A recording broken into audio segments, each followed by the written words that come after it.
Même si la deuxième mi-temps aura été un petit peu plus compliquée que la normale, avec les Rennais qui ont poussé quand il y avait 2-1, ils auraient pu aller chercher le 2-2. On s'est fait quelques frayeurs, mais l'essentiel est là. C'est la victoire. Les remplaçants t'ont fait du bien. Dembélé rentre et met un doublé. Ça fait du bien, tu t'imposes 4-1. Aujourd'hui, les gars, il faut retenir plusieurs choses. Déjà, tu t'imposes, tu prends 16 points d'avance sur l'OM provisoirement en attendant le Classico la semaine prochaine. Et en plus, tu gagnes avant d'aller affronter Liverpool. Tu retrouves le chemin défilé, tu mets 4 buts avec un doublé d'Ousmane Dembélé, donc c'est bon pour la confiance. Même Barcola a marqué.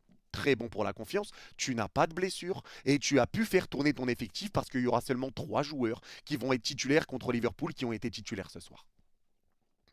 Donc aujourd'hui, tirer des conclusions, les gars, ça sert à rien. C'est un match avant la Ligue des Champions. Rappelez-vous le match contre Lille, top première mi-temps, la deuxième, compliqué parce que tu commences à gérer. Le match contre Reims, tu fais match nul. C'est souvent des matchs avant la Ligue des Champions, c'est compliqué. Il y a peut-être les joueurs qui ont déjà la tête à Liverpool, etc.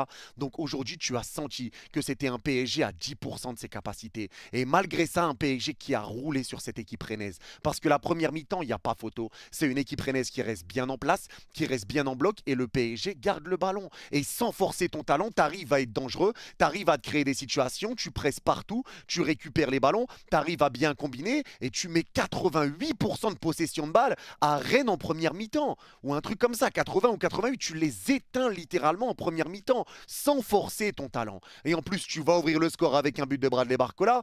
Donc ça a fait du bien. Malgré tout, les gars, aujourd'hui, l'essentiel, c'était la victoire. Parce que là, tu reviens à 2 matchs, tu n'es plus qu'à 2 matchs du record d'invincibilité à l'extérieur. T'es plus qu'à 2 matchs. L'essentiel est fait aujourd'hui, les gars. Ça sert à rien de tirer des grandes conclusions. Les grandes conclusions, on les aura surtout sur le match contre Liverpool. Mais aujourd'hui, c'est un match avant la Ligue des Champions. Et tu t'imposes à Rennes, une équipe rennaise qui revient en forme aussi, ça faut le dire. C'est plus le même Rennes, les gars. Rennes était sur les 5 derniers matchs sur 4 victoires.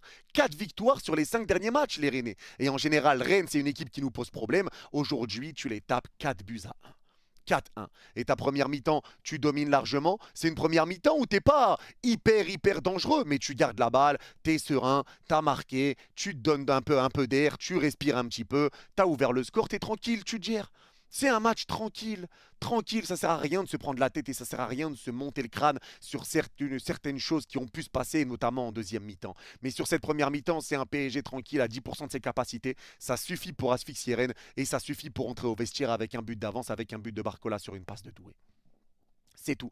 Bonne première mi-temps, les joueurs ont été sérieux, les joueurs ont été concentrés et même défensivement, tu as subi quasiment que dalle. Mais c'est vrai qu'il y a cette petite situation où il y a la main volontaire de Barcola sur un dégagement des joueurs rennais. Barcola prend le ballon de la main et j'arrive pas à comprendre comment l'arbitre peut venir parler avec Barcola. Ça mérite jaune, hein. Cette action-là mérite jaune, clairement. Tu viens parler avec Barcola, tu es gentil avec lui, tu lui donnes pas le carton, mais Brice Samba derrière, tu lui mets le carton jaune directement. Et Brice Samba s'énerve un peu et hop, tu lui mets le carton jaune directement. Donc tu es gentil avec un, pas avec l'autre. Donc là, j'avoue que Barcola aurait pu prendre le carton jaune. Et derrière, après, il y a cette simulation, on n'a pas vu le ralenti, mais cette simulation où Barcola vient prendre le carton jaune à ce moment-là. Maintenant, s'il avait pris le premier carton jaune, est-ce qu'il aurait pris ce deuxième carton jaune? Ça, on n'en sait rien. Mais c'est vrai que Barcola doit quand même faire attention, un peu rester focus, parce que là, ça aurait pu coûter cher au PSG, mais ça n'a pas été le cas. Attention à rester focus. Mis à part ça, Barcola a été très bon aujourd'hui.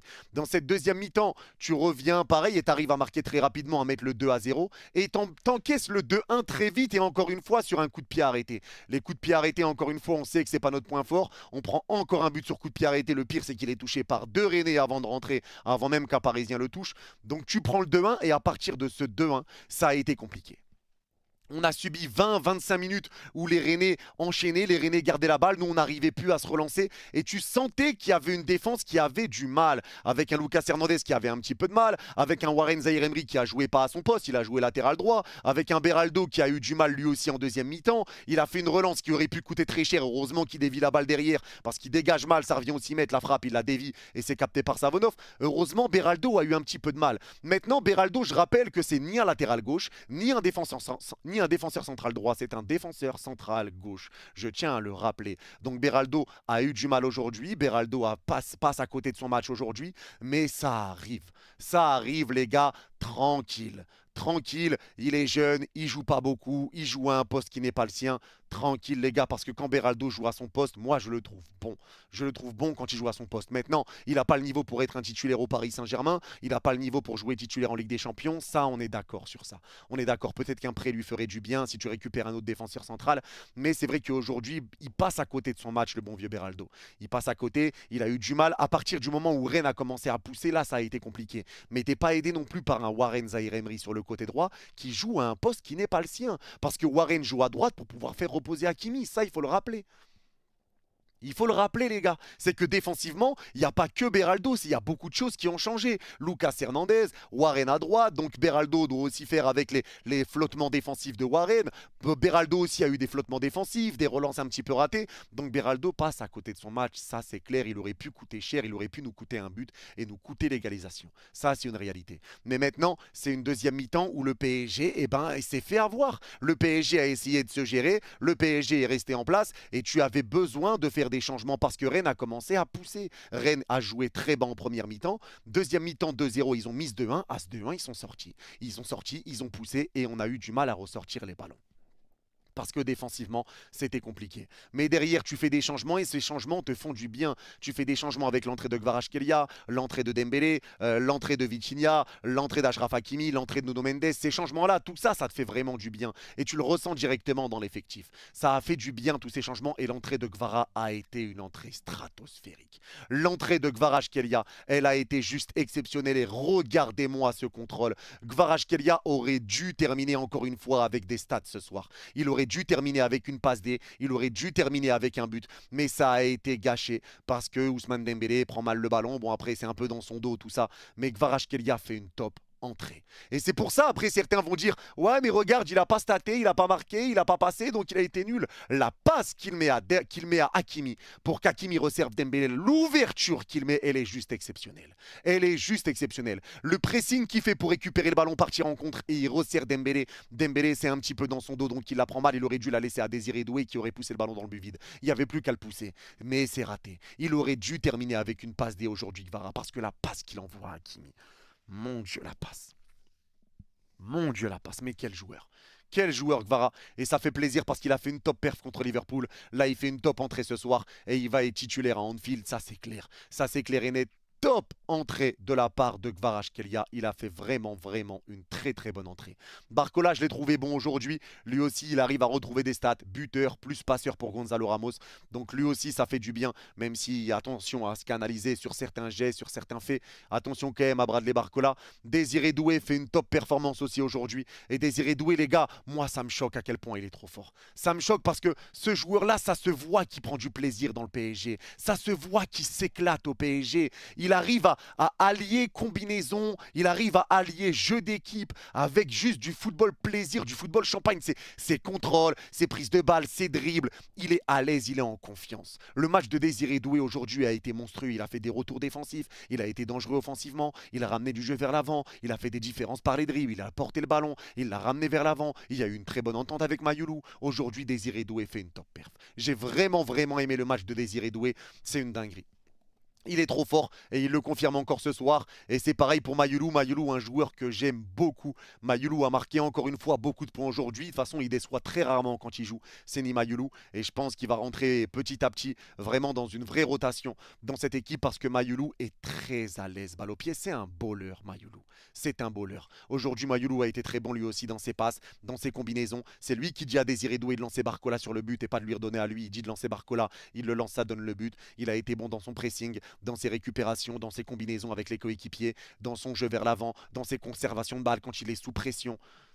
Bon match de Mayoulou, top perf de Mayoulou et ça fait plaisir pour lui. De toute façon, c'est très rare qu'il déçoit quand il joue titulaire. Ça, je vous l'ai dit. Bon match, très bon match même de la part de Seny Mayoulou. Gonzalo Ramos, j'ai eu un petit peu plus de mal aujourd'hui, même s'il a été buteur. J'ai eu plus de mal aujourd'hui avec lui. Un peu compliqué. De toute façon, Ramos, quand il joue titulaire en général, on sait que c'est compliqué. Mais aujourd'hui, Ramos, c'est vrai qu'on l'a pas beaucoup vu. Un petit peu de passes ratées, un petit peu de déchets et tu l'as pas beaucoup trouvé. Donc aujourd'hui, Ramos, un petit peu déçu. Et Lee Kang-in sur le côté droit.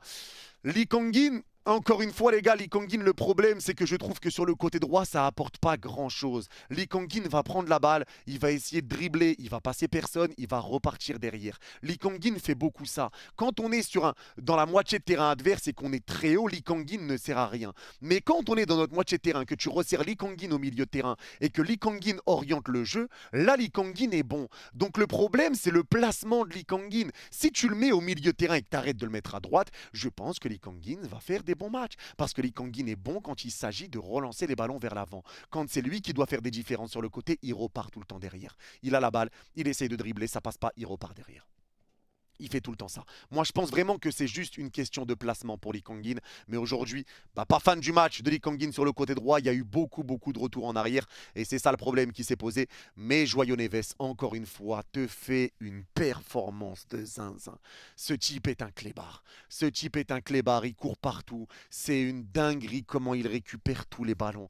Défensivement, au milieu de terrain, le pressing, il ne te lâche pas. Tu le vois presser un attaquant, le ballon avance, tu le vois presser tu le vois presser un défenseur, tu le vois presser un milieu de terrain, tu le vois partout, tu le vois aider au pressing pour qu'on puisse récupérer le ballon plus facilement. Combien de fois Neves vient presser un joueur qui est devant un défenseur parisien et son pressing fait que le défenseur peut récupérer le ballon plus facilement. Le travail que fait Neves, que ça soit pour aider tes défenseurs à récupérer plus facilement, pour les soulager, pour annuler des situations de contre-attaque parce qu'ils te forcent à t'arrêter, donc la défense parisienne a le temps de revenir, pour porter le ballon, pour être le premier détonateur, pour donner le ballon à quelqu'un qui va avancer, pour lancer des contre-attaques, pour lancer des bons ballons en profondeur, pour écarter, pour mettre des combinaisons, pour créer des situations. C'est une dinguerie.